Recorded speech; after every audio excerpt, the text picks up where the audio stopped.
সুখী থাকার 10টি সহজ উপায় জেনে রাখুন, কাজে লাগবে।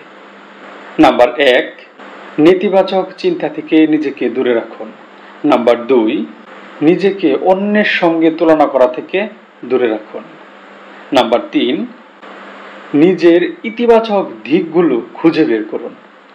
নাম্বার 4, নির্দিষ্ট রুটিন অনুযায়ী চলার চেষ্টা করুন, যেমন পরিমিত পরিমাণে খাবার ও ঘুম। নাম্বার 5, সবার আগে নিজেকে ভালোবাসতে শিখুন। নাম্বার 6, পরিবার ও প্রিয় মানুষটির সঙ্গে সময় উপভোগ করুন। নাম্বার 7, সব কাজে যে প্রথম হতে হবে এমন চিন্তা ঝেড়ে ফেলুন। নাম্বার 8, নিজের সফলতার উপর কৃতজ্ঞ থাকুন। নাম্বার 9, সবসময় নিজের ব্যাপারগুলো না দেখে